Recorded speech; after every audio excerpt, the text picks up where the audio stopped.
Hey Jess, are we getting stickers for our license or something? Yes, I have people that are rearranging that. So yeah, they're like, oh, someone. So yeah, they have someone outside, but yeah, inside. Yes, I will get them. They're waiting. Potentially could do not, that's something that told them. So I gotta make it. What do you get for a slip for a year?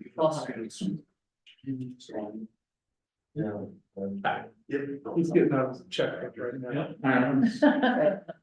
I have to make it through the waiting list, the problem is that you get to the waiting list, then they wanna come down and back, look. It takes a little bit to weed down. Speaking of weeds, that's all we have in there. It's awful.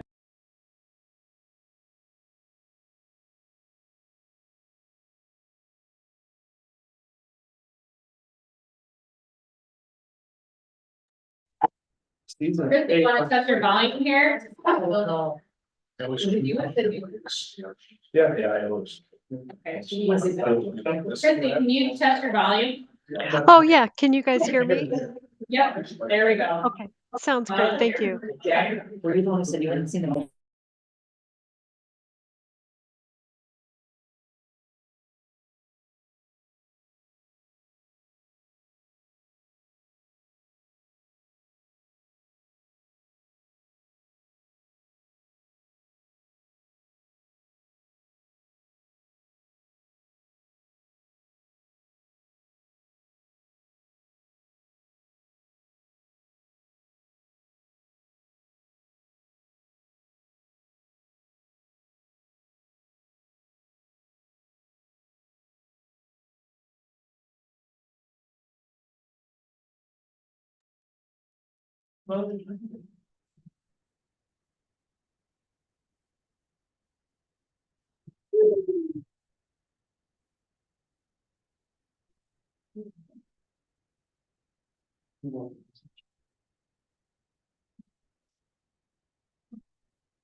Like one of those gorgeous evenings. I know. Yeah, city council. You're gonna have a few of those. Oftentimes I wish I was at a softball game. Instead of a baseball game. Earlier this afternoon, 4:30.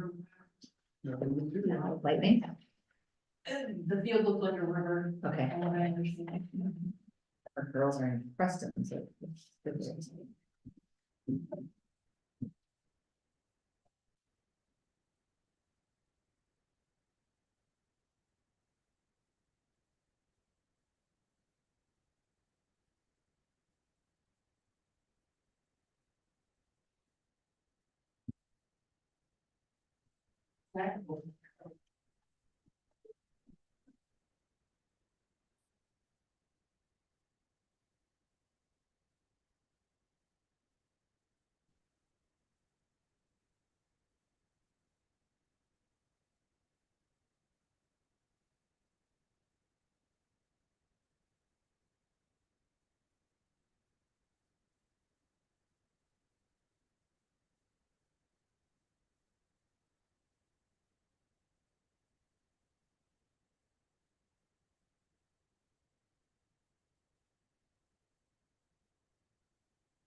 He was on us concerned. Questions about that. Yeah. You're probably. Sure. It's not something. No.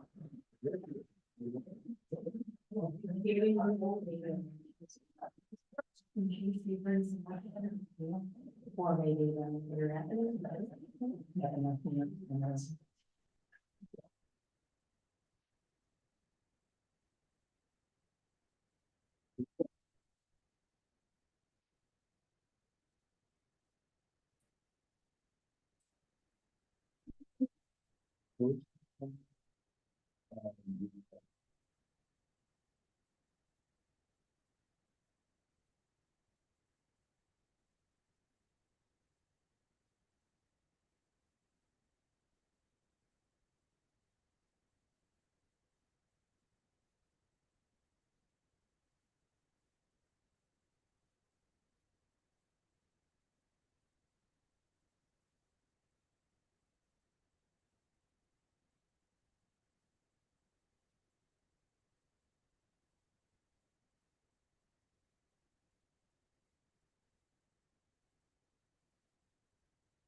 Right,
6 o'clock.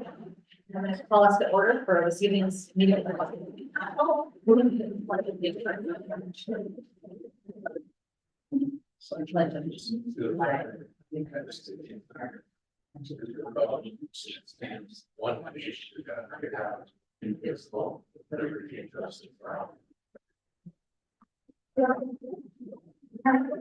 Thank you for all the attendance on this beautiful evening we're having here. We do not have a guest speaker tonight, but we welcome any public comment at the microphone. I'll point out that we are going to have a public hearing after the consent agenda, and that is about the street improvements and a resolution ordering improvement and preparation of plans on Erie Avenue. And we also have, excuse me, that's not Erie Avenue, the vacation on Erie Avenue. The street improvements are Market from Allegheny to Third, Franklin from Market to Second, and Jefferson from Market to Third. But we also have on that agenda a street vacation for Erie Avenue. We'll hear any comments related to that as well. There was a PUD adopted by the Planning Commission. If you have anything else you want to share with council, if you just join us at the microphone and share your name and address of your residence, and we would love to hear from you. And if you just keep your comments to about 2 minutes, just to make room for everybody, that's always helpful. Anybody else?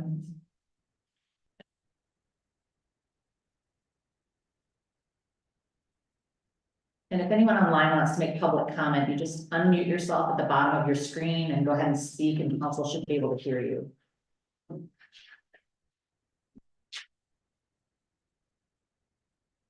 Okay, I'm not hearing any call for public comments. Any changes or additions to the agenda? I noticed, I just mentioned to Jessica, we had minutes that weren't in the packet. She was checking to see if they're available. Do we need to move those? And then bumped them off. Okay, so these were the special meeting minutes. If you want to circulate these within the consent agenda. Other agenda changes or additions? Is that the special meeting minutes or the regular special ones? Because there should be 2 separate minutes and the one that you haven't failed it. Right. They weren't done, so I took them off. Okay, you took them off. So there was a change to the agenda. If you look at the packet earlier, we had our special meeting minutes that weren't populated the agenda. So those aren't there yet, but our regular city council meeting minutes were included.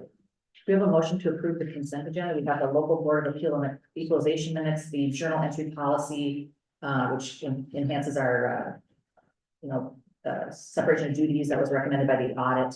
The May warrants, St. Felix permit for their gambling and display license, a pool, shower, restroom, water heater system, which is on demand, that's approved by the park board, approval of the fund balance policy in keeping with our discussion last month, appointment to the ambulance commission for Greg Lonsky, a resolution committing a local match and authorizing contract signature for the phase 2, for which we'll seek grants for that match. Our regular council minutes, the pay application for Pembroke for the downtown project, the Slicks edition minor plat, which is approved by staff, and the appointment of Jocelyn and Brian Woodley to an ad hoc personnel committee for police negotiation.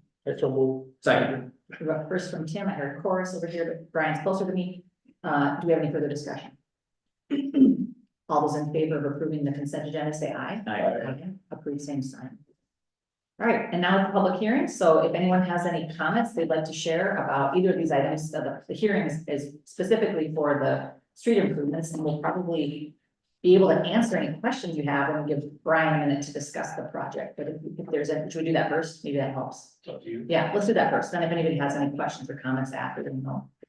But we don't answer. Are there folks here for that, you're interested in the street project?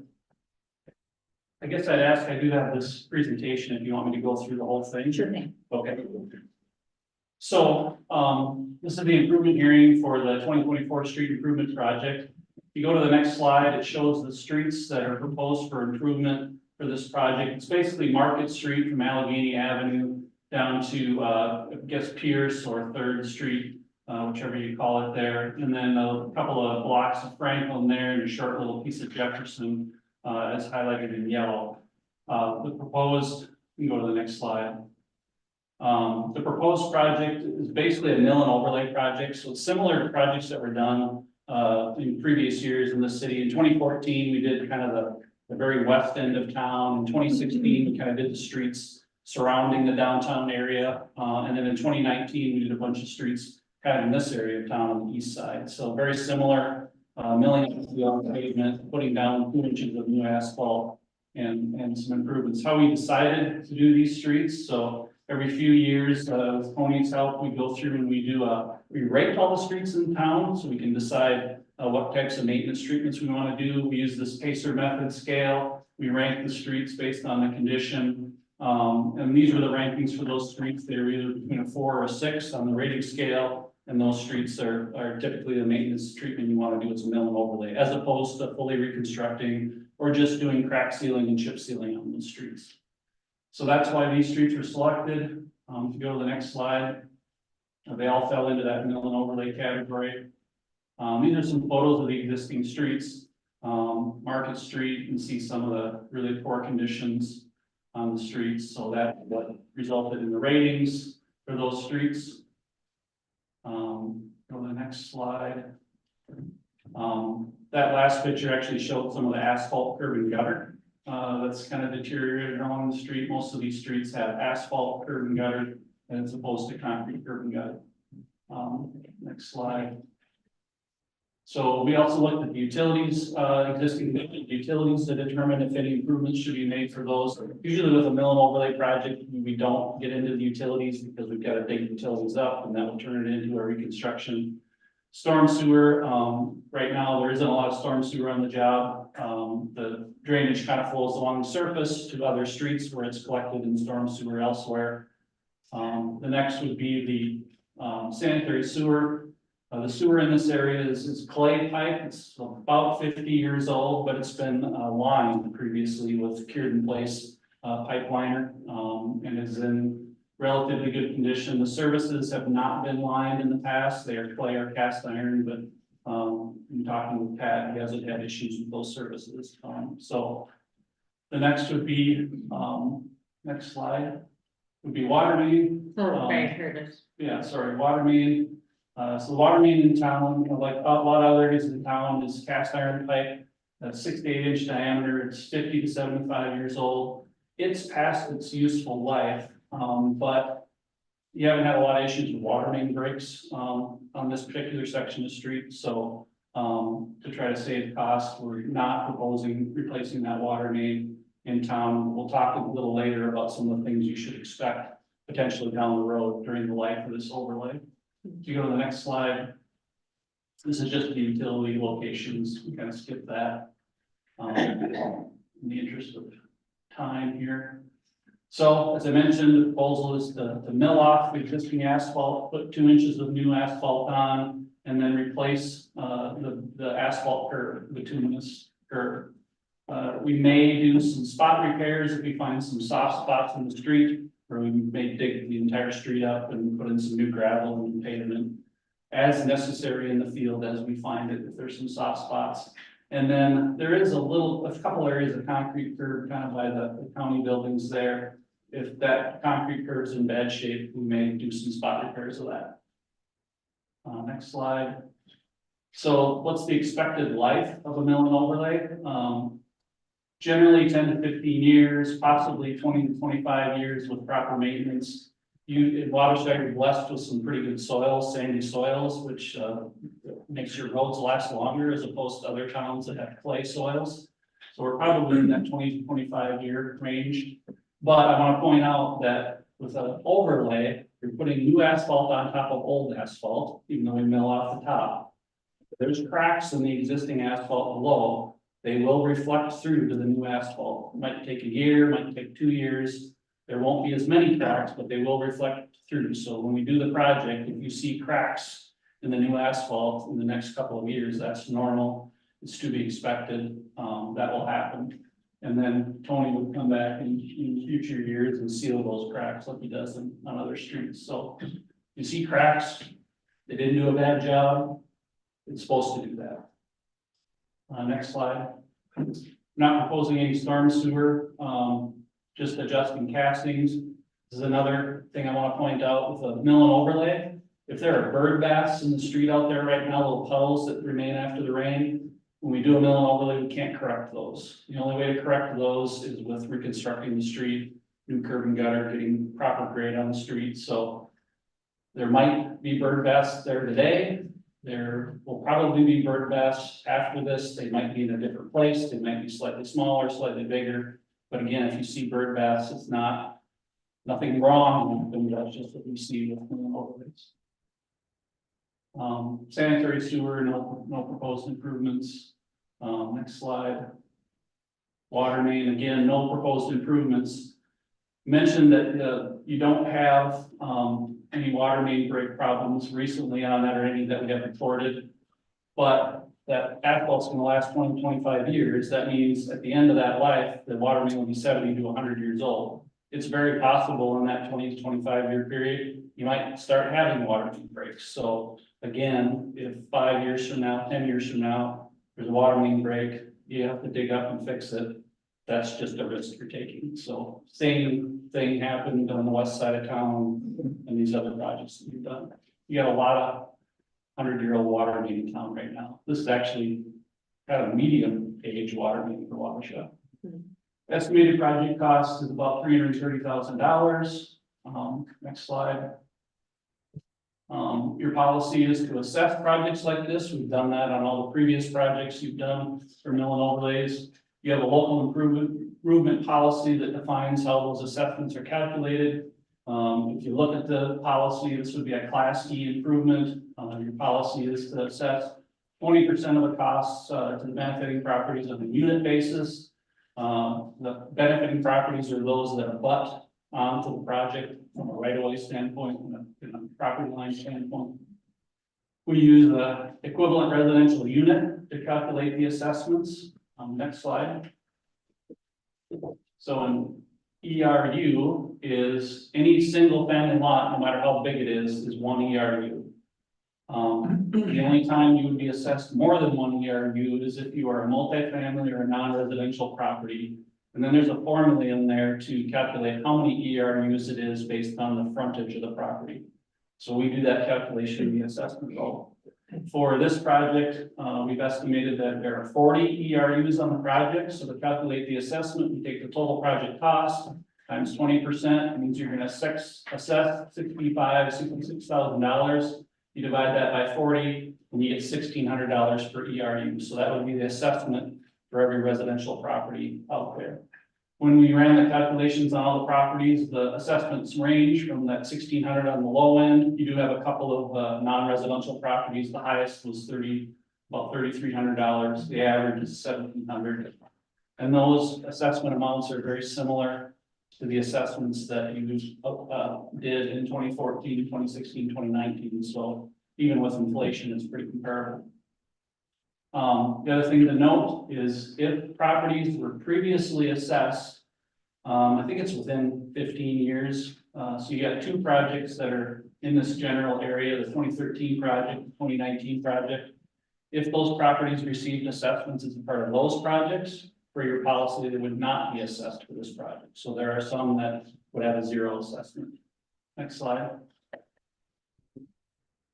This is the schedule for the project. We are here May 7th for the improvement hearing. if council chooses to proceed, you pass a resolution ordering the improvement, preparation of plans and specs. We go do that, bring those plans back to you. At your June meeting, you would approve those. At your June meeting, approve those, authorize bidding. We go through the public bidding process. We accept the bids. We recalculate the assessments based on actual costs. These are estimated costs and based on actual costs. You would have an assessment hearing. Then in August, there would be a bunch of notifications to property owners and hearing notices. And the assessment hearing would be where we would present the assessments to the council. Folks would be able to speak to those assessments. And then you would have a decision about adopting those assessments. At that time, you would also make a decision to award a contract. And then if you did that, construction would happen after August. And it'll time out probably about right when they're doing paving for the downtown project. So you'll have a paving contractor in town, which we hope means you'll get good competitive bids for the project. So in conclusion, we're required by statute to evaluate the feasibility, and we've determined it's feasible, necessary, cost effective. The feasibility is contingent on your determination on spending the money on the project. Our recommendation tonight would be you take comments from the audience, we'll answer questions, and after that, you have a resolution to accept the report and order the improvement. So you have to answer questions if you have any. Thanks, Brian. Any questions for Brian and council, or is it here from the public? All right, anybody have any questions or comments would like part of the public hearing? We'll open that now. I just have one question. Okay, so now I actually have three streets that are involved, but I'm only assessed for one. Is that correct? Yeah. Okay. Do you have a residential property? Yeah. Yeah, you just get 1 year, unless you were assessed on the other projects. As you know, the hearing was open at 6:15. Any other questions or comments for Brian or members of council? Yeah, you can pay extra. Can I ask something? Absolutely. I think it's Bill K. Go ahead, Bill. I'm curious, you talked about the bird bath, the potholes. What precludes you from being able to fix that condition when you mill down? I mean, essentially what you're saying is you have damage to the street now, and by milling and overlaying, you're still going to have problems in the future. I'm curious why that can't be resolved. When I talk about bird baths, I'm not talking about the potholes. Any of the potholes and such would be fixed. But when I'm talking about bird baths, it's just slight depressions in the asphalt here and there. If the streets are relatively flat, we can't change the grade of the street to make it steeper or less steep or what have you. When we mill and overlay, we're stuck with the grades that we have. So the structural issues, potholes would be fixed. There just might be a little puddle of standing water here and there. And sometimes people expect all of that to be fixed, and it's just not possible with milling and overlay. Is that? Yep, I apologize. I misunderstood. Thank you. Well, that's a great question, Bill. Thank you. Yeah. I think it's 10 years on assessment. Okay, 10 years, yeah. Okay, I was wondering about that too. So if you had a prior, if your property's been subject to a prior assessment within 10 years, you would be excluded from this assessment. And you don't have to figure that out yourself. We will look at that, but you will have an opportunity to be aware of whether you're assessing. If you think we're wrong, let us know, but we've got the previous assessment rules, so you don't have to tell us that. Right. Great. Any other questions from the public?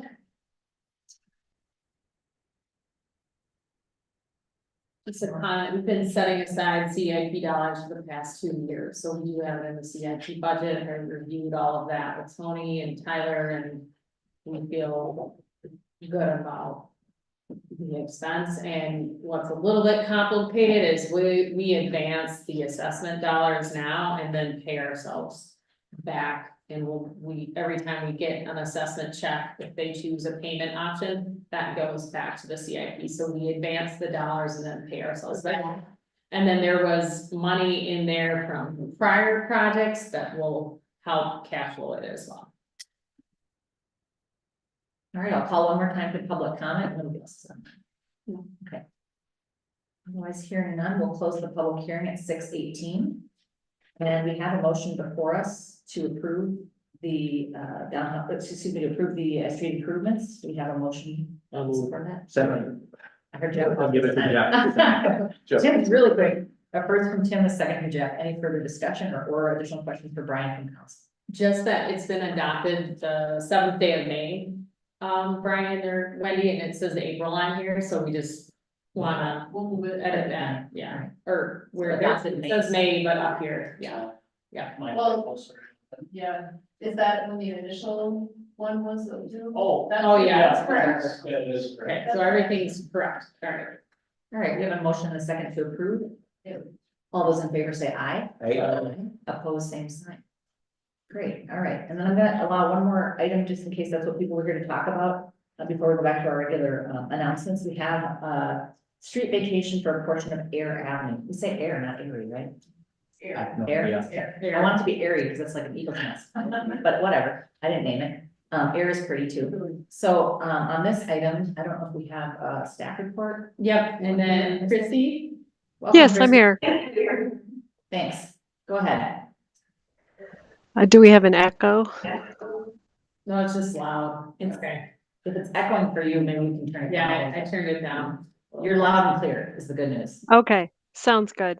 Sounds good. Yeah, this is part of Air Avenue. It's just a partial street vacation to allow for the development of the extension of some townhomes there on Outlot B. We're going to talk about this PUD kind of later here in this, but this is just kind of the opening chapter, so to speak, for this. We need to schedule a public hearing for it. So this is for the development of the 12 townhomes there in Outlot B. You can see Ayers Avenue is, they're requesting that we vacate 32 feet of that right-of-way. We'll still have additional right-of-way left over, as you can see from that little exhibit on page 1, that will still allow folks to access the back lot for the tower and also trails activities that are happening there. The Street and Utility Commission have both reviewed this partial vacation. Neither group has any concerns or comments about it. All emergency personnel have been responding as well. We've got ambulance, police, and fire. No comments from those folks. From staff recommendations, following the public hearing, I recommend that the City Council review this and determine if they also believe that Ayers Avenue a portion of it can be vacated to help move forward the development of a private street for these 12 townhomes in Eagles Basin. With that, are there any other questions or comments for me? Any questions from council for Christie before we have the public hearing? No. Does anybody wish to speak about the Air Avenue item, the partial street vacation? Certainly welcome those comments now, starting at 6:21.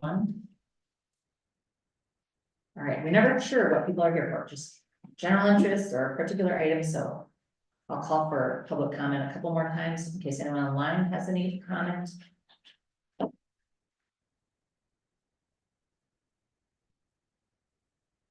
And I'll call one more time for any public comment on the partial street vacation at Air Avenue.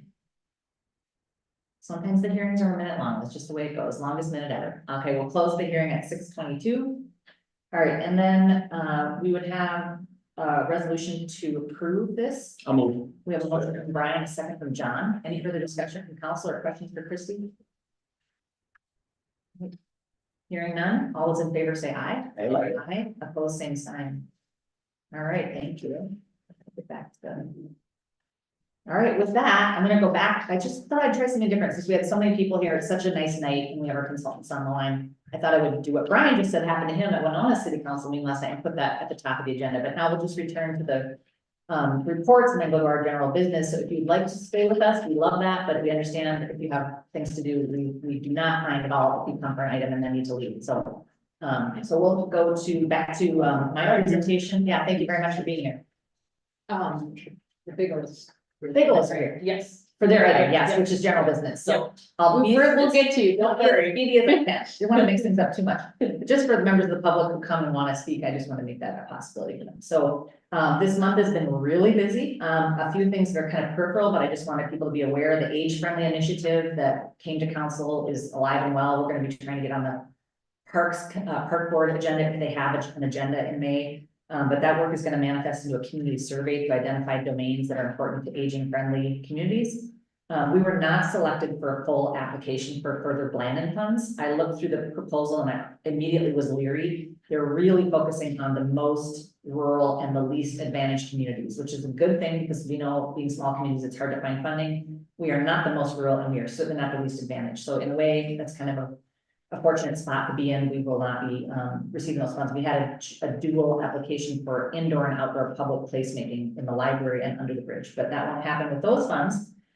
Instead, we're in a very good position to apply for state arts funding, and Mary Fleechek with the Wabasha Main Street group gathered National Eagle Center people and Main Street people, and I was participating to talk about activating the open space, which I thought was really exciting because that was the original intent when we developed this riverfront revitalization, that beyond infrastructure, there would actually be kind of public utilization of the amphitheater and surrounding. So that's an exciting conversation that's kind of going to unfold in the next couple of months in terms of what can be applied for. Blandon boost funds that were not expended on staff time, kind of built in some CETA funds to have Ben manage that, but it just worked better for me to manage it for free. And so we ended up with some remaining funds, and Tyler tried to send those funds back for the grant agreement, and they said, no, thank you, just get them spent. So I think there's a good way to help this activation of the open space, starting to seed out some programming and consider that as a match to get that going. We're working on that. But also out of Blandon boost funds came this change maker retreat. Everybody knows Tyler got the dog park started. Another change maker group was Wendy and Rachel Cockrell. That's a mother and daughter team that were both participants, and their activity was increase accessibility in the parks.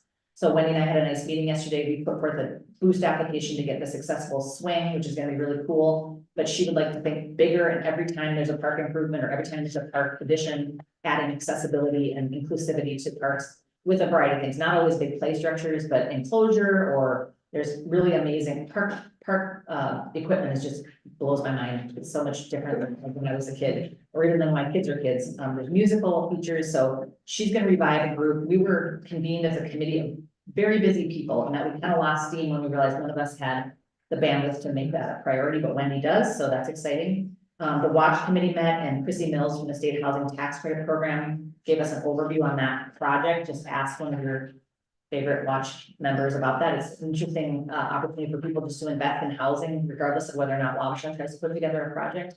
But you get an 85% tax credit if you put forth funds for this program.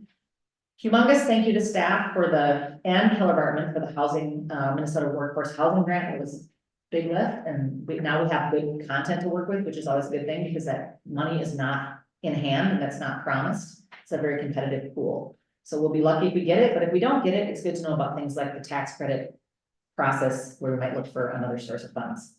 Announcements, I've been asked by a few people to announce a lot of exciting things. The library has a author program on Thursday during the daytime, I think at 10 a.m. And they already have their flyers out for the summer reading program, so that's really exciting. More will come on their website, but if you stop by the library, they've got it all in print now. May 8th, Tony reminded me, is the recycling day from 8 a.m. to noon. There's 18th, did I say 18th, May 18th, from 8 a.m. to noon. There's more information on the city's Facebook, as well as an upcoming article in the Wabasha Herald. On the 20th, as a part of the WK School Carnival, there's the much awaited Touch a Truck event from 5 to 7, which is really exciting. I know elementary kids are super excited about that. And then May 31st, I've got the times here. Is the grand opening. We've mentioned this for the athletic field, just still getting better and better every day. Players are walking up at 4. We're going to cut a ribbon at 4:20, immediately followed by a color guard and the national anthem. And then the starting lineups, WK versus Alma, and that'll be 14U baseball and softball. Am I missing anything? There's going to be food. We're going to provide chips and hot dogs and chips, and then there's going to be on-site food trucks, acai bowls, and craft cabin coffee. So it'll be a really fun evening. That's the day after the last day of school. So the last day of school, anyways, either the last day of school or the day after the last day of school. So kids are really excited about it. I know that it's been put out through the softball association, probably will come out through the baseball association soon, but it'd be great to have members of council and parks and public works here. It's a celebration for everybody. That's all I have. It's a lot. So for committee reports, anything from utilities? Nothing we're talking about. Lots been going on with Port Authority. I don't know what you want to highlight. Well, I think, so first of all, with respect to the housing grant application, a big thank you to you and to you. So you guys really took the reins on that. We're double trouble. I mean, and comparatively speaking, I mean, that we are competitive with that Yeah, application. I'm proud of the application. It's Yeah. a good. So, well, thank you very much. Port Authority met on Tuesday, the 16th. General business, we paid some bills. We also approved work order for the engineering construction for the barge terminal. So we are moving that much closer to that project. We were awarded a good amount of money from the feds with respect to that, 2.7, and we continue to and well with the state. That and in addition to all the other work that needs to be done with that, mainly the EIS, we had other meetings with those stakeholders, the Minnesota Department of Natural Resources, the Fish and Wildlife, Army Corps, Bolden Make, just to kind of clarify to kind of better refine what we need to do with respect to the EIS for the state, the DNR. It's a new project for them, just like it is for us, and so them getting their head around, their arms around what we're doing is a big ask. So we're working with that. That led to a secondary meeting, a smaller group with our environmental lawyer, just to kind of clarify that we're going down the right path with what we think we need to do with respect to the EIS. The relationship with the Army Corps and the movement of sand, the 217 agreement, the winter haul out, what we do in the winter time to move sand to prepare for new dredge material in the summer. That project is done and it was successful, and the Port Authority is actually seeing some return on that. So we're able to pay back all of the expense it took to get us to this point. Nice press release. Caroline, thank you for the Highway 60 reroute in the paper too. I think that's it. All right. I think Tony has nothing pressing, but except for 2 announcements related to parks and streets. Planning Commission. We reviewed and approved the Eagles Basin PUD, which I believe is on general business 1 tonight. There was no comments from the public on that one. And then we approved the Second Street development CUP. Good. Very good. Any other good news or announcements? Otherwise, I'll hand it over to Caroline. Go for it. Okay. So Tyler and I finished our monitoring for the HVAC grant. We granted a total of $283,000 to 17 downtown businesses. I named them all in the here, and I'm working on a press release, just highlighting some of the businesses and the work so that will go out. And I was so nervous they were gonna say something bad. But the only thing they found was that we just didn't have posters up correctly, so we learned that that'll apply in another job. And we forgot to approve a policy, which we approved, and then in the process, we discovered an underpayment of $6, which we were able to correct, get that employee their $6 back, and all was well. FEMA paperwork has been completed. Thank you, Riley and Tony, on that. When I'm totaling it up, it's actually more like $146,000 because this is the federal amount, but then the state of Minnesota matches that. So we'll go over that later in the meeting. And I know that they're in the final negotiations on the Highway 60 reroute. So if you just have the time to just draw attention and thank our legislatures. I know that I've been in contact with both of them and they're advocating for our project behind the scenes. And then we kind of told everyone we were printing the donor board this week. Jim Considine came in with an additional $30,000 towards the tennis court. So his total contribution, he's a platinum sponsor at $100,000, and then John and Marcia Bouquet contributed a pledge of 25,000. So we won't recognize that tonight, it's not cash in hand, but that's a pledge that we were able to add. Did they make it into the donor board? Yes. All right. Yes. Otherwise, I was gonna say, every time we print the donor board, we get donations, so that's a good way to. And then just a few other ones, Stopping came in and, a few other ones, in-kind donation from the Dangworks. That's awesome. So our new total is nearing, 400,000 towards the athletic field. And so what we told the donors is we were gonna take any additional funds and use that to basically pay back bonds. So that should reduce the city's amount owed, is how I've explained it. So we've got that in a special account and are tracking that. Kind of, I've identified as next steps based on comments that I got from Dietrich and then talking with Brian, that it would probably make sense to quote a phase one, for the highway reroute for the athletic field, and then probably a phase two to look into the soils there. And I'd like to start, an RFQ process. And so if everyone's okay with it, I'd probably select some port and council members and do a joint process where you evaluate the RFQs on that, so. Do you That's want it. people to state willingness at this? State willingness, yes, who would like to help select the engineer for the Highway 60 reroute project? John and Jeff, okay. All right. That is, very good, there you got your team, now you gotta pick support members. If you need more than John, oh, yeah, John and Jeff are board members, so if you need more council members, come back to us. Okay, that's it. All right, thank you. All right, so to general business, Eagles Basin Townhome PUD plat development agreement. Christie, can you still hear us? Yes, I am. Yes, I can. Great.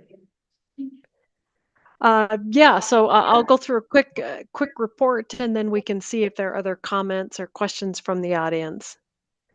So this is a Bigelow Homes LLC. If you're looking at that memo, they're building they're going to build 12 townhomes on Outlot B, as we saw there in the Ayers Avenue Street Vacation. It's on about 1.82 acres. So the total units per acre is about 6.6 units per acre. It's required that they have at least 50% open space. These guys are actually proposing to do 59.3. So they need to have 25% open space or common space. They've got 41%. So really overachieving in that way. The parking stall, they need 2. They've got 2 spaces with the garages. They're proposing 1,559 square foot building. You can see the townhomes further in the project memo if you'd like to see them. They include garages, patios, and porches for each unit. The approximate height is about 25 feet. In the R2 zone, they're allowed to go over that. So this is going to fit within the existing homes in the subdivision as well.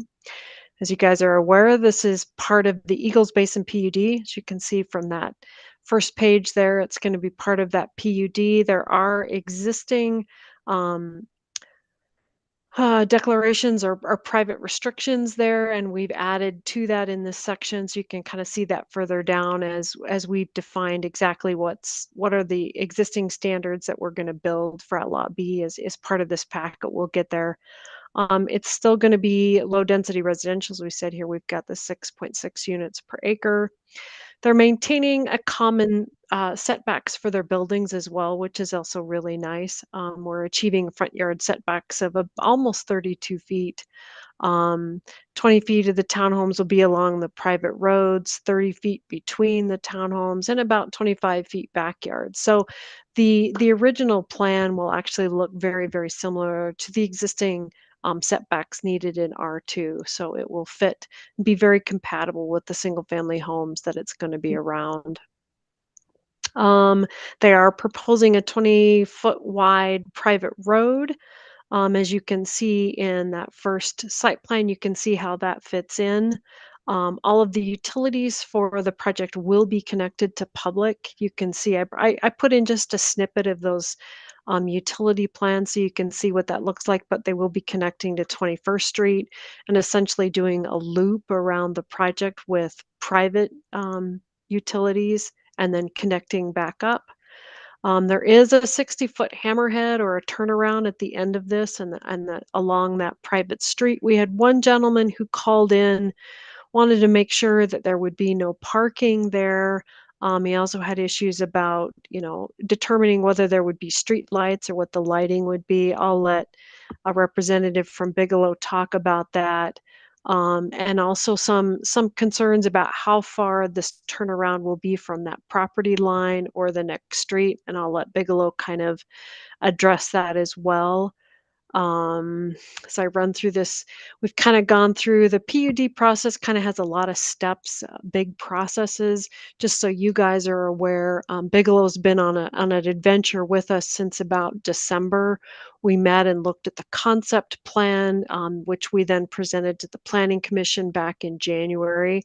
Then we had the preliminary and final plat, or the preliminary final PUD, the final plat, all went for public hearing at the Planning Commission in April, and now we are here in May with the final preliminary PUD, the final plat, and the development agreement ready for you guys to review, along with the street vacation, which you guys approved a few minutes ago.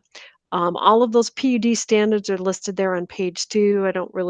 We can walk through them if you guys have questions, comments, or concerns, but they meet all the standards that need to be outlined there from code. Both the street and utility commissions have reviewed this document. The only comment there was that there would be no parking allowed along the emergency, that hammerhead turnaround, which was also one of the comments from our neighbor. So that's a condition that we moved forward. We'd like to see that happen. The park commission also met on this and determined that this could be paid in lieu or the fee rather than donation of land. As you can see from that little exhibit on page 2, we have a park right across the street. At $500 per unit, that's going to give us about $6,000 for us to be able to put in some equipment next door for them. As you can see, emergency departments have all chimed in. No one has concerns about this project. Brian, who's in the audience from engineering, can chat about this, but has reviewed all the plans and the development agreement. So we should be moving forward. The Planning Commission reviewed this in April.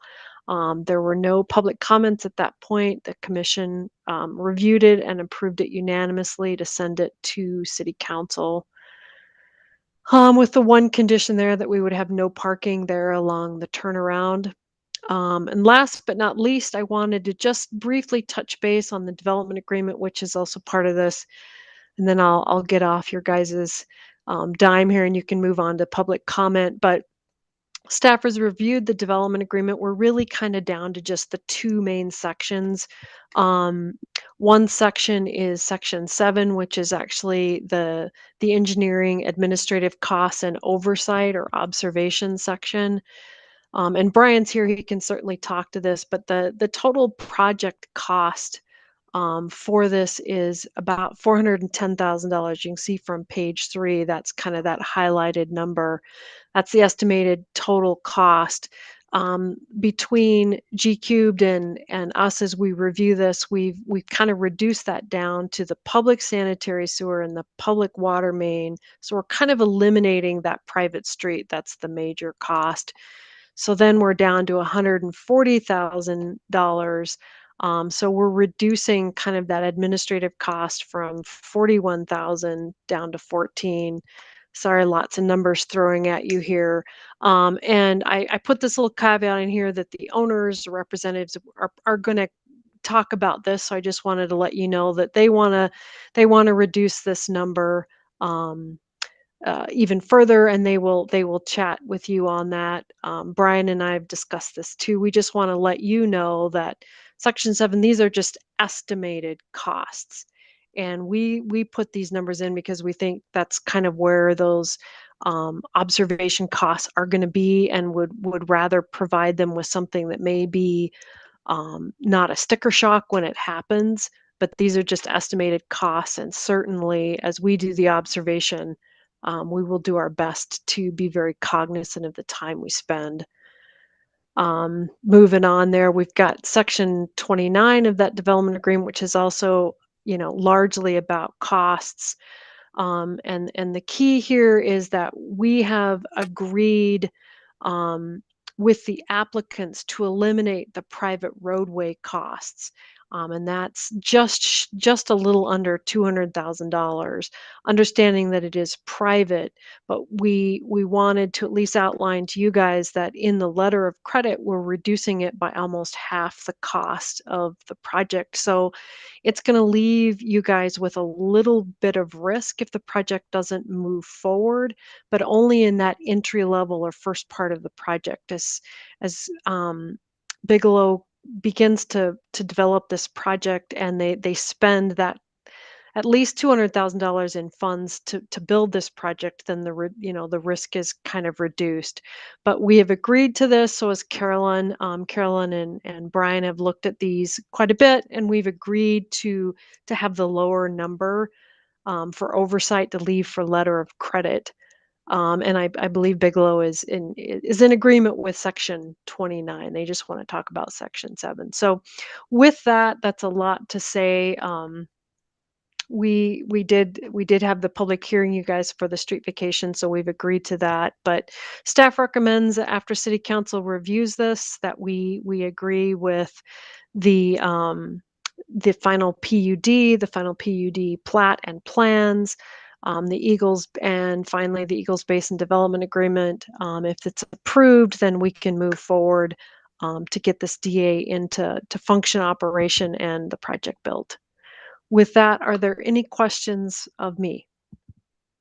Any questions from council? Tony's here. We'll certainly have him come up, but anything you want to clarify with Christie's presentation first? Okay, welcome, Tony. Oh, and somebody else is bringing Tony. I'm sorry, I don't recognize you. I'm also, Mark Well. Mark, nice to meet you. And a lot of us were here for the PUD here Yes. at planning, so. I just want to thank everyone. I think we work with Brian and Chrissy, been professional and great. And I think we agree to most everything. Mark's got some comments about number 7, section 7 fees. But I'll let him take it from there. But I think we're in agreement with everything else. Okay, sounds good. I'll circle back. We did meet with Lee, who had the comments into Chrissy. Oh, great. I saw He you saw us here. out at the site. Yep. And he came up and talked to us. And he was just worried because his backyard backs up to the hammerhead. Yeah. And he didn't want bright new street lights, so we're not doing. Okay. And what was the other thing? Yes, about roughly the distance, the closest point of the turnaround is about 10 feet from his neighbor, 2 houses up. And then the last item was, Overhead power lines. things underground, parking. And Oh, yeah, there's no parking. We're gonna do no parking. So you might have saved him on email to Christie. That's Yeah. If he actually thanked the, the meeting. great. Mark? In general, everything's been good, from the process, we started this in December through, and so the only item that really came down for, continued discussion was the cost for, oversight. And we kind of looked at this being almost more like site plan, commercial site plan, where you do have to bring sewer and water through the site, but all the development within the site is mostly cost that, Bigelow has to incur, like the street surfacing. So I appreciate, Brian and Christie working with us on reducing some of those overall costs in section number 29. Circling back to number 7, though, we still thought that was a little bit high because really the only inspection that's going to be taking place is for the actual sanitary sewer main and the water main.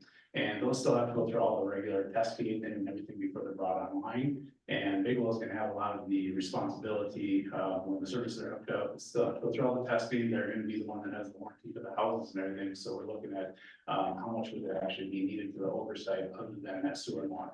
And that's truthfully, we are all for bids, have bids back next week, and then we'll pick the contractor. But it should be less than a week and a half of, it should be 1 week of utility excavation.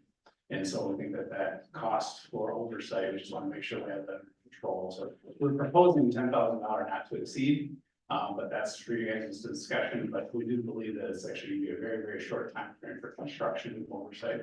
And we usually also are on site when the contractor starts for opening it up, where we connect to sewer and there's 2 water connections. We usually are down at the site in case there's something that isn't what was shown in the as-built. And so somebody from our firm will be probably doubling up possibly on some of that inspection. So I just want to work through that so that we're not incurring additional costs. We already appreciate that it went from $3,400 a lot down to about $1,200 a lot. We're asking, can it get down to like $833 a lot if it's not to exceed $10. Any questions for Tony and Mark or thoughts?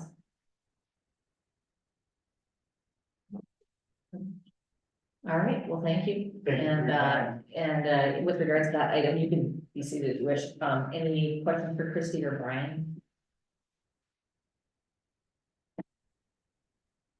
Okay, so we have the development agreement in our hands with those two items, those two sections called out 7 and 29. And as you heard from Christie, we need a approval of the final PUD, approval of the final PUD plat and plan, and approval of the development agreement. So I don't know if we want to take these one at a time. Does anyone have a motion to approve the final PUD? I'll move. We have a motion from Brian. I'll second. Any further discussion? All right, hearing none, we have a motion to approve the final PUD. All those in favor say aye. Opposed, same sign. Motion carries. And now the final PUD plat and plan, do we have a motion to approve that? Is this where we would chime in on the? I think Request. it's in the development agreement. Okay, thank you. I know, I had to write it down for myself. I'll move again then. I heard Second. Dean, so I heard a second from Okay. Brian. A motion from Dean, second from Brian. Any further discussion? All those in favor say yes, or say aye. Aye. Opposed, same sign. Okay, so now is with regards to Mark and Tony's comments, Christie's explanation. In this development agreement, which again is in the agenda packet in section 7. Let's see, I gotta go back to Christie's report. We have the administrative cost piece of it. Christie, what page of the developer agreement should we be looking at right now? If you wanted to actually look at the DA, Yeah. that would be handy. Six? Okay, 124 is the, okay, thank you. Okay, so it's on the document. It's listed as page 6. Okay. Yeah. I think I showed everything in red, so hopefully it's Yeah. a little easier to find. Yeah. So we have before us an estimated cost of administration of services, which are in the draft as $4,222. And if it's public only, it would be amended to $29.22. And then we have a table of those administrative costs. And as Christie said, they were generously estimating so that nobody gets surprised. Is there anything else you want to tee us up to in the language of development agreement, Christie? None for me. Is Brian there? Brian's here as well, yeah. Anything from If you, you- Brian? Anything you want to add? Just the development agreement states those as estimated costs, and they will only be billed for what the actual costs are, so if it actually takes less time, it would It's naturally be less time. I think what they're asking for is instead of it being an estimated amount, being a cost not to exceed, so. Christie said, we'll certainly try to minimize our time, if we can get it done for $10,000, if council tells us to spend only as much time as $10,000 allows, we're happy to do that. Christie, can you clarify if the request is also not having our engineering look at certain things? That's not on the table, right? We all understand that stays the same, that they would look at the same things. Correct. Okay. And then, so if we exceed the 10,000, is the proposal then that the city pays that if it's set at a max? Up to you. Or we would just say, well, you can't spend more time on it? Little bit of choice. Okay. I would say we gotta do something to help development out as it's a city, so I'm totally comfortable just capping it at 10 grand and meeting what they're asking for. If there's some big emergency that you need to come back to us and say, hey, we gotta address this, we can make that decision at that point, so. Yeah, it's in the city's interest to spend more, we'll have Yeah. that conversation. Any costs that we can help developers out with, we gotta start doing it, because it's getting overwhelming for people to do anything, so. We have a motion to amend that. I so moved. Thanks, Tim. We have a second from Jeff, first from Tim, second from Jeff. Any further discussion? All right, I think there's probably a lot of consensus there. All those in favor say aye. Opposed, same sign. All right, and does that satisfy our orders, Christie? It does. We had a lot All right. there. Appreciate you getting through it Outline. all. Clearly, it's a lot to digest, but I think we've been paying attention as we've developed, this project's been developed, so thank you. Mark and Tony, thanks, same to you. It's a beautiful night. Thank you. Certainly And Christie, don't. come back another time. Thank you. Christie. Yeah. Bye-bye. And I don't know if we need Brian any further, we've got this rank discussion, okay. So, that's complete. So general business 2, we're gonna discuss approval of additional items to the downtown street project. There's a nice staff report, and we have Brian here to discuss the items. Tony, we learned something from this phase project, right? Good evening, everyone. I wanted to kind of give some staff update on, a few issues in your report, Brian, and some of the technical stuff, but after, I was totally against bump outs, right? Pretty much for snow removal, and not that we did a lot of it this year, but, it actually seemed to work out not so bad, even with the, having, final layer not there. And I just don't feel good about leaving out Second Street in town. I mean, if any intersection needs it, it's St. Felix and that one. I would say even before downtown, because when you pull up the intersection, you stop signs out here. Not that people are getting run over, but it's a very large intersection, and I feel that if we leave this out and we do everything around it, it's just gonna be incomplete, not matching, let's say. So that was my 2 cents on that. The next one would be, let's see.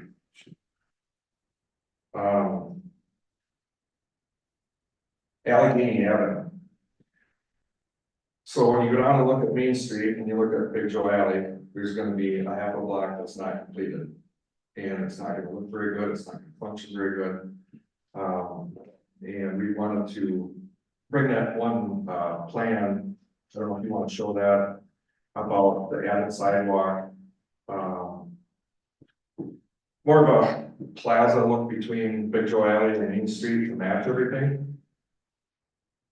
And there's some little bit of drainage that we could fix in there, and there's that yellow part of, old blacktop pavement, so I don't really like leaving a little chunk in between projects. And, that was my 2 cents on that.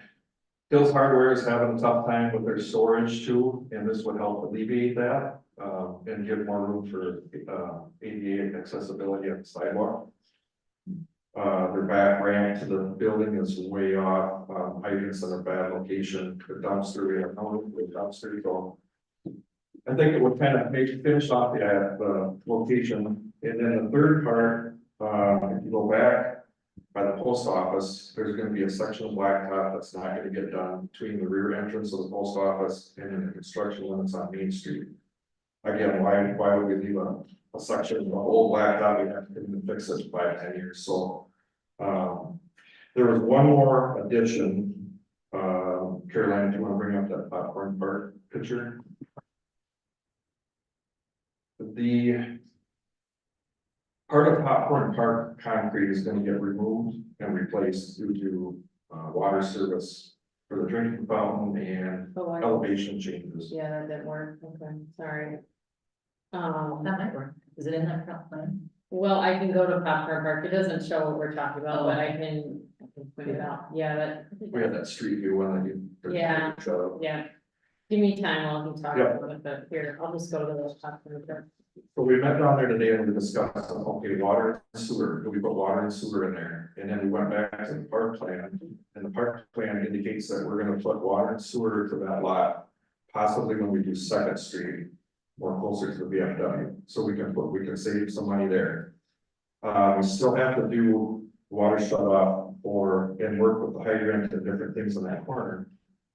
And it only, the construction project right now only allows us to remove like a third of the concrete.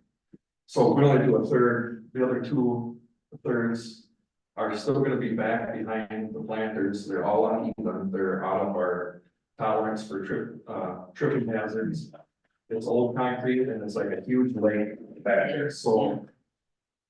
I would recommend that we add $6,500 if we can do it, to finish the concrete in that whole section. And get the drainage away from that building and out of the park. And we'll put a couple smaller different trees in there, the crab apples, or it's a constant mess in there. I thought that's where the bathroom. A little further down on the grassy area, so it can be set back. Really? That's the park plan, it shows the building back further. Okay. So I just wanted to add that, I know that we were over on this entire project and usually we're under. don't think I ever remember going over on street project, but this one's pretty complicated. I mean, when you get downtown. And there's, you know, some of these stuff where we wanna, let's complete the extra half a block, or. You know, let's like make this look the same as the other two sides of it. When you look at the $250,000 to $300,000, if we move ahead with some of this stuff, you look at the cost that it's gonna affect us over the next 20 years to pay it off on an $8 or $9 million project, to me, it's not. It's not a big addition. Me and Pat and Russ, the inspector, was talking about these three things or four things today, and that's kind of what we came up with, and I guess unless somebody's got questions, I can let Brian come up and give you the technical information. No, I think this is a really good time. It's nice to have a phased project and be able to live with some of the new. The new reality, and then look back at what you're dealing with and what occupants of downtown buildings are dealing with, and. If we were out on Broadway Avenue or 12th Street, and we wanted to add a water service or change the curb, it's gonna be minimal, but when you get downtown, it's pretty expensive. And I guess that's one lesson we've learned in this project, it's challenging. Yeah, Brian, anything you want to share? Thanks so much. Sure. So if you look at that, this table that you have in front of you, there's kind of three sections on it. There's the top section that I put the heading required added items. Then there's the middle section that's recommended added items.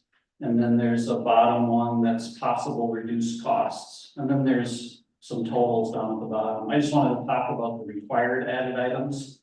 So there are three things there. One is related to the downtown building water services. And then the second one is the limestone seat wall around the clock in the Heritage Park. And then the third one is the 3rd Street and Pembroke Avenue bump out addition. So the 3rd Street and Pembroke Avenue bump out addition, I put that under required because I think council already made a decision to put those back into the project, last fall or summer. Yeah. So that's the cost of that. The other two items, are actually in this section because we failed to include them in the project. So staff asked us to include both of these items in the project. We did not include them in the plans and specifications, and so they weren't accounted for from a cost standpoint. If we would have included them in the plans and specification, the bid would have been higher and the cost would have been higher to reflect this. So these are things that we should have had in the project that you asked for that we didn't. So you intended to spend this money, we just didn't account for it in the project. That's our fault. We acknowledge that although you would have incurred these costs had we included it, there's probably some additional costs because we're adding it after the fact. And I've told Caroline we're willing to offer a reduction in engineering fees to try to account for some of those additional costs because that's our fault for not including those. So I wanted to make sure you were clear on that top section, that those are things that should have been in the project and you intended to include. So the only things that you're really being asked to add are the things that Tony talked about, and that's that middle section, the bump out at the 2nd Pembroke, the section of pavement by the post office, and then that Allegheny sidewalk, which Caroline, can you put that picture up again? I just wanted to, the colors. I'm hoping everybody understands what that was trying to show. Oh, yeah, that, yeah. So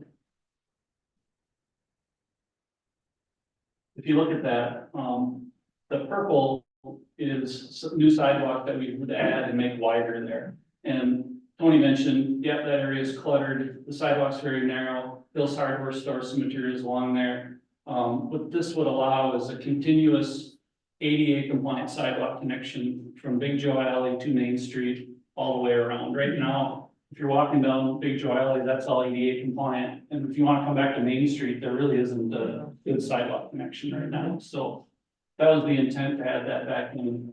Why didn't we include it in the first place? We just picked a spot to stop everywhere, and that's just where we picked. In hindsight, that was short-sighted. So if we go with Allegheny, we choose to do that, Hill can still utilize that sidewalk. Yep, we met out there with them and kind of did some measurements, they still have some room, if you choose to allow it, you know, the have the pallets there, still have sidewalk to go by.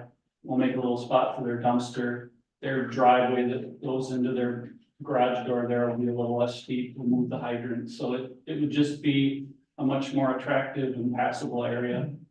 And then like Tony said, the yellow area is just a section of pavement that would be remaining old there as well, so.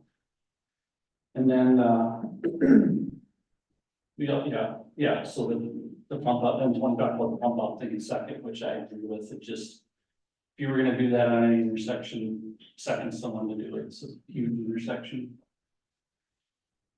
So, and then the last thing is the subtract Allegheny Alley, so that's actually a deduction, that's the little piece of alley by the proposed apartment building complex, which it wouldn't make sense to redo that alley now. If that project happens or disturb it anyways, so we'll pull out of the project here and that's a reduction, so.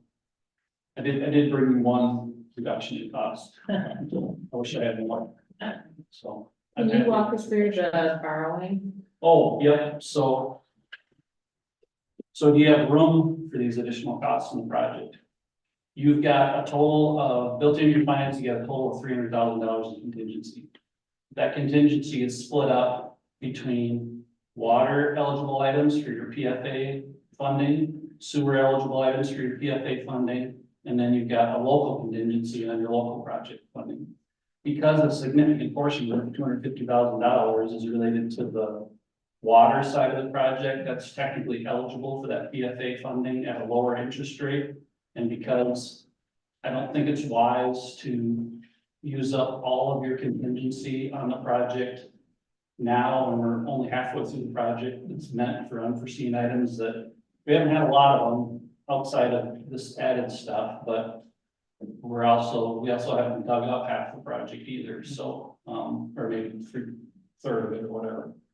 So I'm suggesting that, you don't have to do it now, but at some point you consider, acquiring additional loan funding from the PFA for that. And we did the calculation on that.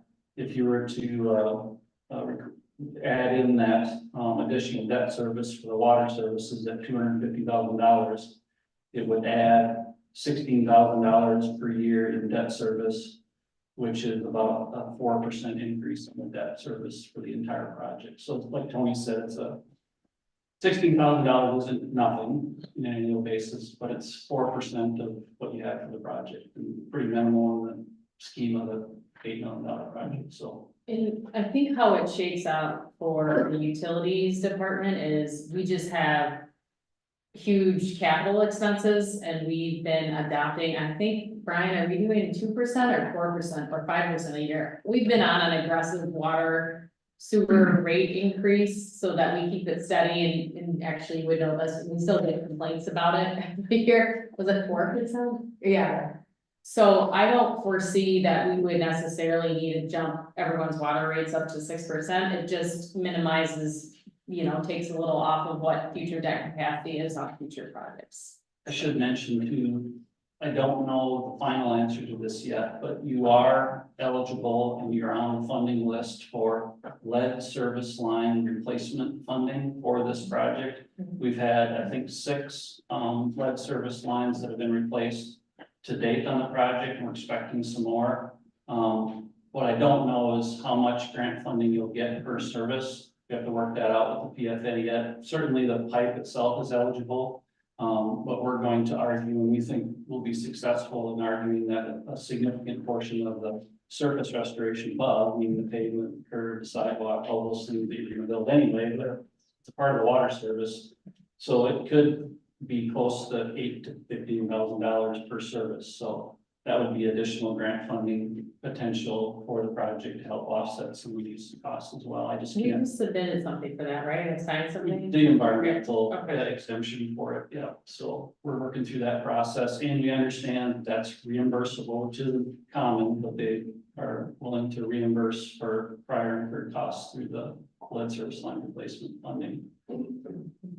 Incidentally, on the side, that replacement funding is significant, it will be continuous. And when I mentioned earlier in the project, you got a lot of 100-year-old water main in town. Most of that 100-year-old water main likely has lead service line connections to it. And so it's highly probable you'll have a significant amount of grant funding available to you if you want to pursue that down the road as well.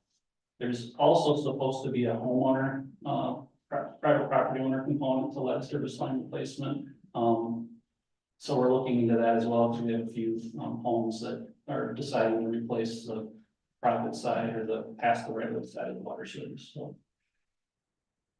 Anyways, I went off on a tangent there. No, it's good to think about, yeah. All right, so we'll anticipate further discussion of this as we get further through phase 2, know what the contingency is needed, what contingency is needed in Yeah. phase 2, but look forward to the discussion about, decision about a little bit more PFA. Unfortunately, the additional costs, some, I mean, most of the items, required items kind of need to be approved. The recommended items, if you want to do them, there's a time limit to that. This summer to decide on the borrowing. Is our next meeting soon enough? I know, like, you know, I don't know what it means for that final overlay on Main Street. Do we need to be making a decision on these items before the June meeting? I would have, a week ago, I would have said yes, but we actually talked this morning about delaying the final lift on Main Street because incidentally, we're gonna send out a notice about this. They are going to shift because the river level's high and groundwater levels are high. They can't do some of the digging on Bridge Avenue. So they are going to shift. They're gonna try to get gravel on Bridge Avenue from 2nd Street to Main Street. They're gonna shift over to Pembroke Okay. next week. So because of that, we don't want to have Pembroke under construction, Oh, you're trying Bridge to- Avenue, gravel, and try to pave final lift on Main Street. So we're gonna delay that. That means I think we could delay some of this a month and not have a huge issue. Well, I mean, how does everybody feel about this stuff? So I, can we bring that up again, the recommendation? Yeah, Zoom in, okay. you know, So we got required items, I mean, we probably need to make a decision on that tonight, and really, the fact of the matter is now is the time, if we're gonna make these additional changes. Make that decision. I'm good with the required and recommended. Yeah. I think it'll benefit the city. And now it's, Allegheny Avenue, that's gonna be done in 10 years. We don't do it now, then it's gonna look, try it again, so. And might get forgotten again because it's been out there. and disruption again. Yeah, right. And Second Street, we, in my opinion, we dropped Second Street bump outs because, to cut costs. And, we determined, you guys determined it wasn't necessary, I didn't really agree with that. And it is, the intersection. But we came back and we put the one in by St. Felix. And why not do this other one? I think my hesitation, and I'm also being proven wrong, you know, I'm perfectly happy when that happens, is that it seemed like such a small and relatively pedestrianly friendly project, that adding bump outs at every section just felt like a major overkill. But now that they're in place and they're functioning and they're not, you know, I stood in our office and kept watching what would happen if a truck went over the bump out that I was imagining at Hills Hardware. Well, they're not the bump outs that I was imagining, and it's working just fine. So I also have noted since Tony's staff report that intersection, for some people just don't know what to do with that intersection. They don't pay attention. I'm not quite sure why. I see people blow that stop sign. It seems very manageable, but there is poor driving at that intersection. So I agree, it's a safety improvement, especially for pedestrians. And yeah, we were feeling like in the plan, it looked like bump out overkill. Yeah. And we were trying to be realistic, not just about cost, but about what was really necessary in giving, you know, a little nod to the fact that it's a historic district, not wanting to have sort of a suburban planning kind of feel, and it doesn't. The bump outs are designed beautifully. They don't disrupt the kind of natural streetscape at all, and we're all happy with them. So I think it's good to have a phased project where we can live and learn without, you know, regretting you know, some revisiting of decisions. So I'm also for both required and recommended, and probably this, you know, should have all been in the first project, so. And I'm definitely for the possible review stuff. I move to approve both. To the required and recommended. We have a motion in a second, and I'm about to die, so do we have any further discussion? If we can stick it on the loan, I think we should just get it over with. Yeah, I mean, we're gonna, I mean, it's gonna, Yes, we would just be applying for more PFA loan money.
I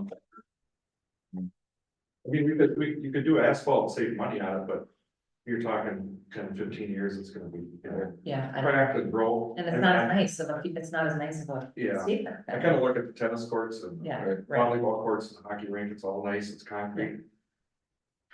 Yeah. 40 years. plan on doing post-tension concrete? No. Do you ever propose, Jeff? I'm just saying, No. we even do a skate park, who uses this thing? Kids use the skate park a lot. Just surprised. Yeah, they do. Yeah. Every time I drive by, there's no one there. Well, I brought my kids there as toddlers, so it's amazing. And the one thing you'll notice with skateboard parks, other things, they're really popular, then they go down for a couple of years. Then they're and they popular. get really popular, and so don't tell. And it's you. The 14,000, it actually was surprisingly low that it would exceed by that little. I mean, it feels If like. it's not being used, we can use that as a pickleball.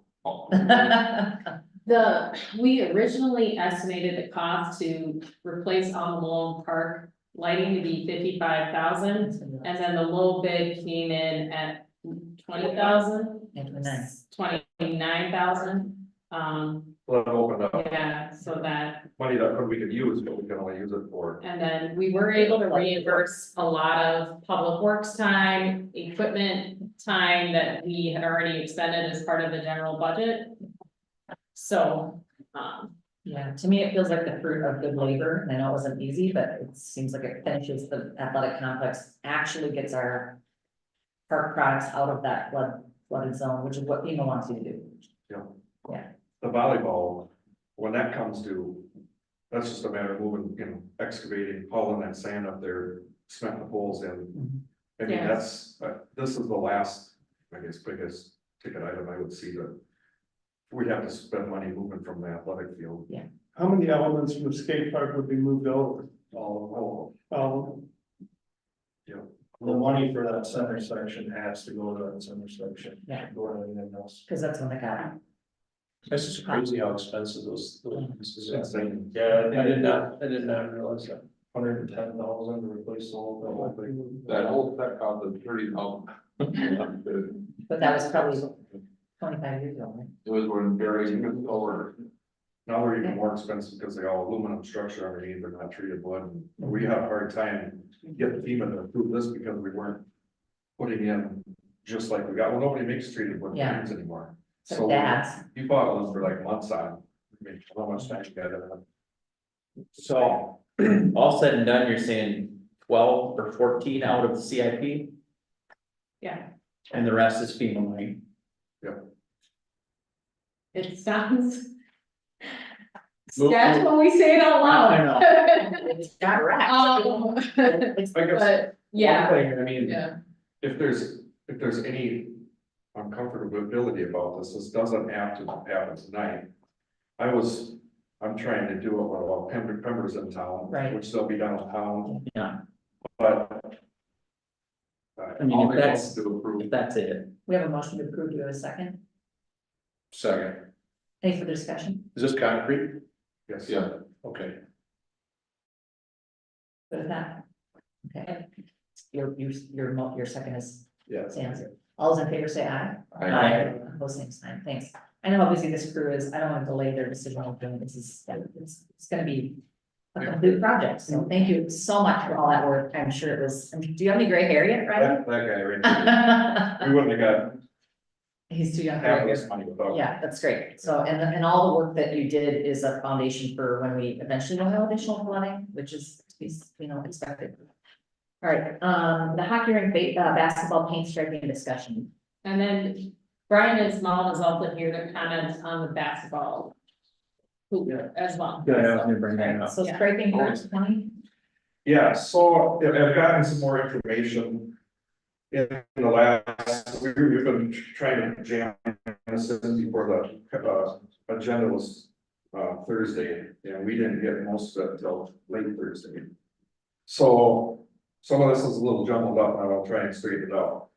So we got a multi-use, what could be a multi-use court, and the items that are coming up is, we got ice hockey for the winter.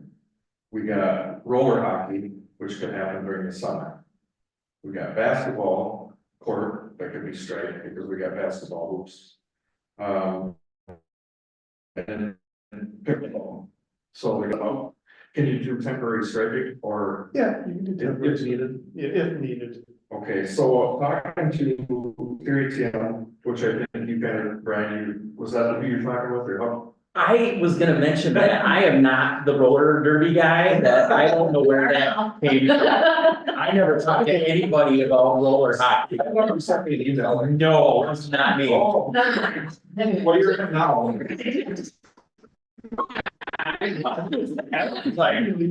I must have been at the bar when I talked. I don't remember. I was talking about it. Hell, you're in Talking to Terry Tim, Okay. he is like, we need a lot of money, we do not need striping for hockey. Right. All they want is like, we'll do some paintings on the walls, so they kind of know. Yeah. Where the lines are, and then where to put the nets, we'll stripe it on the end, so they can line up the nets. So that kind of relieved, that, and if we don't need pickleball striping, I mean, we can not do that, or we can add that in. I'm We looking- can add that in any time and you can do it ourselves. I mean, it's people do Okay. it all the time. It's not difficult to do. Okay. Basketball, do we want, basketball lines in there? It's all set up, I mean, for basketball. We expected was I gonna think be it would there. be nice to have a free throw line and, you know, The 3-point the 3-point, and maybe the 3-point line, if you could get that in. Okay, What's the length of that compared to like a regulation course? 2/3. So it's not, well, this, I, Oh, you mean the court size, right? I'm trying to remember my wife. So we do, so just, are people in favor of striping for roller hockey on the other side? That's part of the discussion too, striping half for basketball and then the other half for roller hockey. No, you don't know. Is it the court thing. Basketball's going basketball. I'm sorry, I gotta think those with ice hockey, so. So it sounds like ice hockey can be on the boards. Ice hockey is the whole. That's the whole done. thing. The whole thing. That's good. Oh, that's done, okay. Yep. And then basketball, you know, And the the roller with hockey would fit with the regular hockey. the regulars. Yep, So And pickleball Basketball. at some point, if there's an initiative, if there's a need, if Yeah. we need it. right? basketball, half stripe for. Half court, You know, with waves, and that leaves the open spot for pickleball. Okay. So we're good there. What What do you have to have? Well, I We guess took this left kind out, of got right? simplified, so. Other than some simple basketball markings. And we can do the markings on the walls, we can work with the hockey rink. I don't think we really need much. But I wanted your input too, because I haven't been to the park board and it wants to start scheduling nights to use it, so the park board's gonna do that. Oh, great. I don't see that location as a long-term basketball solution. At the high school, we have mats on the walls when kids overrun and they run into a soft mat. We have hockey boards here. Yep. I haven't heard one good thing about the backboards and the way they function. Yeah. And it just seems like, you know, if we did have an interest in some roller hockey or something that, Here we go. but what we need is a volunteer group of everybody that's complained about it To get. to get together and raise money and pay for the whole stinking thing, because I don't wanna spend any money on it. And I don't know if there's like, in the outfield, like way past field one, if there's room over there where. Like a full court basketball could eventually go, or just anywhere else. I think that's the long-term goal, but I don't wanna spend money on it. I think originally you talked about River Park, that was right down the street, so that's way on the other Yeah, side. I'd like it to be, if we could figure it, anyway, we don't have to dwell on that, but Okay, but you talk about the basketball, we need concerned basketball parents to raise the money and plan it and do it. I'm just looking at the dimensions, and so if you did strike it, there's room. It would be at high school with the free throw line, 3-point line, well, it would be 6 feet shorter than a high school court on each half court, so 12 feet shorter in length. That's what would fit out there. We've really been looking at this basketball hoop thing, trying to figure out what the heck is going on with that. I mean, you did not buy cheap basketball hoops for this, No. that you bought them from a company called Bison, they do this all over the place. You bought basically not the top of the line, but the second to top of the line hoop and post. And we've never heard complaints about it before. I'm like, what is going on here? So we did a lot of looking at it, and I think one of the issues is because it's basketball hoops on a hockey rink, the hoops are further back from the line than they would normally be because there's the dasher boards in the way, the hockey boards. So they make, it's called a free play area, so the length of the gooseneck on the pole comes out further because it sits back further, and you want the hoop away from the dasher boards, so when somebody does a layup, they aren't crashing into the boards. But the backboard isn't also gooseneck out further. Well, it's because of the length of that gooseneck, yeah, the pole's a little bouncy. So when you shoot a 3-pointer or something, it hits the rim, then it bounces a little bit. That's what it does. So I looked for alternates to this, you know, if somebody wanted to raise money for it. The top of the line post and backboard, a little bit, you know, an acrylic backboard like you see in high school, and a little bit sturdier post. It doesn't come in the 96-inch free play area, so it'd be 2 feet shorter, so you'd have less distance to the boards. We don't recommend that, but it's a choice to make. And those, just to buy it shipped from the factory, those posts and boards are like $4,800. So, I mean, it's not cheap. You'd be spending $10,000-15,000 to reinstall. I mean, something that would perform better than what you have. Yeah, if it's gonna make it 2 feet shorter, that's even worse, so that's why I'm thinking it's just not a long-term. And I'm struggling, they asked for a Solution. recommendation on what you could put in there that wouldn't be bouncy, and I'm not comfortable giving you anything that has that free play area that I'm gonna say that can bounce. You can buy an NBA $200,000 setup. So.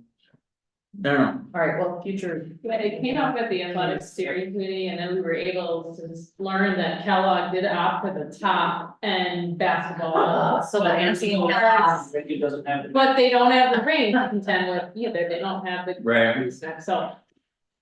I don't know, I think we're all kind of exhausted, but. yeah, like I said, it needs to be. Just, I would the money needs to say, be raised. again, Spending another, if there's a small group that could come up with a plan, we hear it. yeah, no, I think that's a good idea, Okay. all take right. it off our plate. Okay, so that's what you need, right, Connie?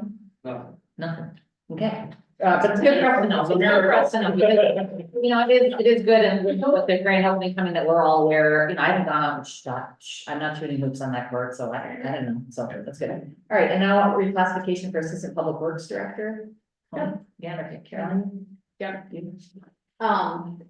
So. I think I wrote, item summary here, we got a request for consideration for reclassification of the Assistant Public Works Director. Due to the job duties being added, including Emergency Management Director. So the change, currently this is an appointed volunteer position and has been historically. Joe shared at one point, it was also the job, the old chief's job. And so we approved in January to make it a volunteer position. And again, Riley has requested that it gets incorporated into his regular position. I presented the additional job duties to a consultant with the David Drown Associates, who's done it before. They completed analysis that would recommend a reclass to a grade 10. It's currently at a grade 8, and then affirm that it met the pay equity standards.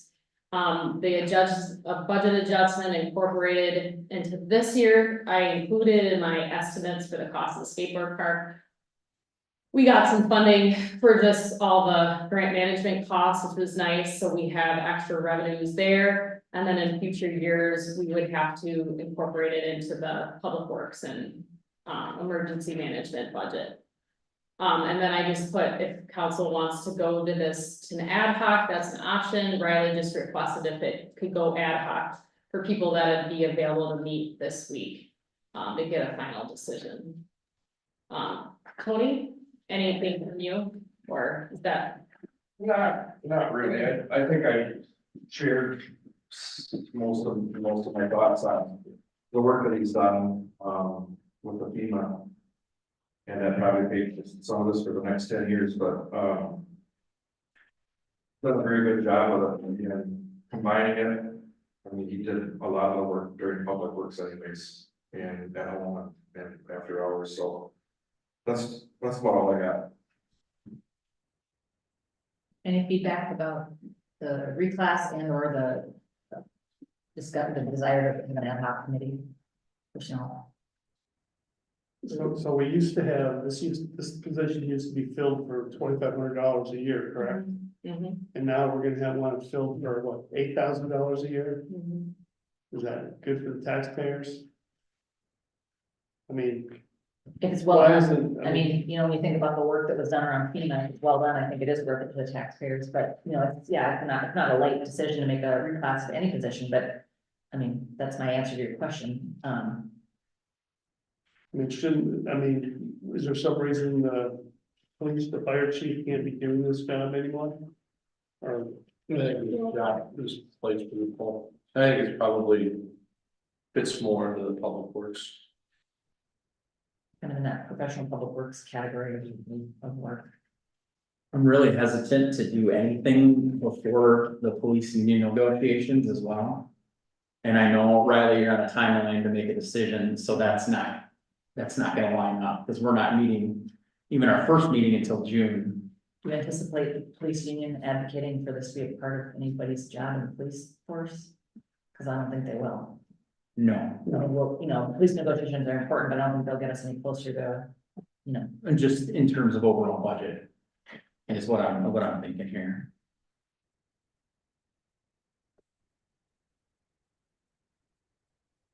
I'd be willing to meet ad hoc on this week if anybody else wanted to. Yeah, I guess, I would say send it to an ad hoc. My only concern is you now tie us to the emergency management is always gonna be the assistant public works director. Or tied, the two jobs are tied together. So are we gonna find personnel that's equipped to handle both jobs? Every single time somebody leaves? If we ran into that, we'd separate it. Well,